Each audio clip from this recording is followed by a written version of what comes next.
Lengthy delays at a key border crossing between Georgia and Russia are expected to be reduced in the coming days, according to an official at Armenia's embassy in Moscow. Vahan Hakopyan, the embassy's customs attaché, told the Armenian affiliate of the Russian news agency Sputnik this week that malfunctioning X-ray machines at the Upper Lars border crossing were behind the delays and have already been repaired. Hakopyan said he expects the delays to be resolved in the coming days. Last week, Armenian news sites and Telegram channels began reporting that around 1,000 trucks had piled up at Upper Lars, facing days-long waits to cross into Russia from Georgia. When asked this week about the issue, Armenian Economy Minister Vahan Karobyan said the Armenian government is, quote, doing everything necessary to ease delays at Upper Lars. At the same time, Karobyan conceded that, quote, difficulties arise from time to time at Upper Lars due to its position in a narrow mountain pass and inclement weather, particularly in wintertime.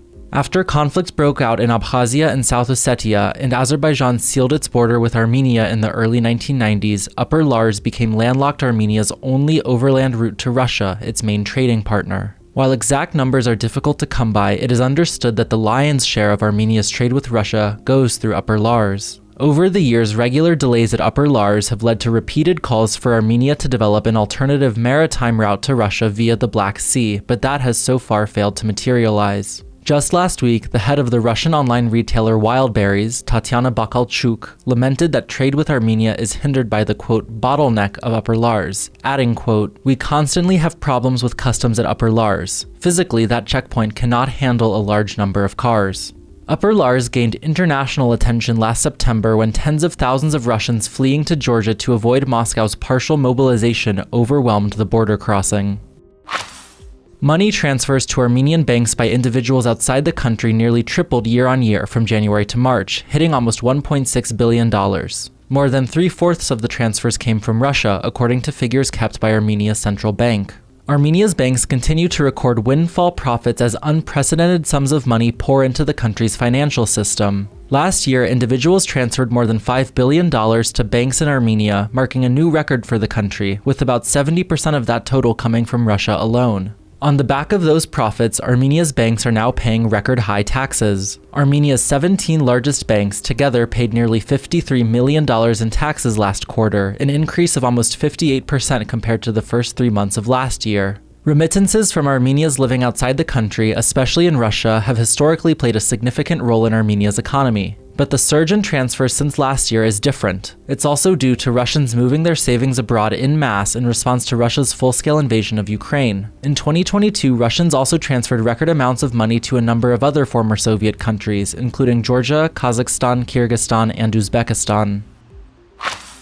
Armenia Central Bank decided this week to leave its key refinancing rate unchanged at 10.75% as inflation in the country continues to ease. In a press release, the bank noted that Armenia's 12-month inflation rate has declined sharply since last year's peak, while acknowledging that, quote, the overall inflation environment remains elevated due to sustained high demand and pressures from the labor market. The central bank added that it expects Armenia's year-on-year inflation rate to continue to decrease rapidly in the near term before stabilizing around the bank's 4% target in the medium term. The refinancing rate is the interest rate that commercial banks pay to borrow money from the central bank. Central banks will often raise their refinancing rates when they believe the economy has become overheated and inflation is growing too quickly. Amid rising inflation last year, Armenia's central bank hiked its refinancing rate 6 separate times, most recently in December. The country's year-on-year inflation rate hit 8.3% by the end of 2022, according to the Statistical Committee. But by March, Armenia's annual inflation rate had fallen considerably to 5.4%.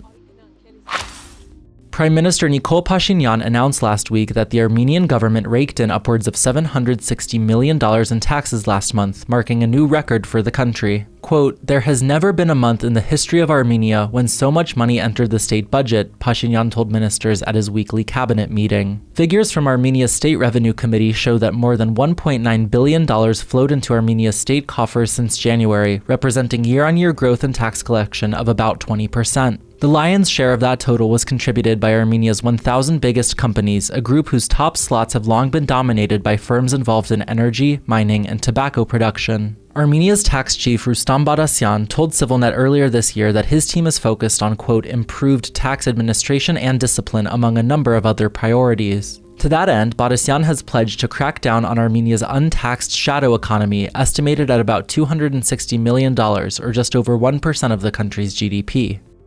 And finally, Konstantin Saroyan, Secretary General at the Federation of Euro-Asian Stock Exchanges, stopped by our studio this week to talk about the importance of Armenia's sole stock exchange and explain why Armenia's capital markets have been so slow to develop over the years. He also discussed the need to improve corporate governance in Armenia and how actually to do so. You can find the full interview on civilnet.am. And as always, please follow CivilNet on all your favorite social networks for the latest news and independent reporting from Armenia, Nagorno-Karabakh, and the region.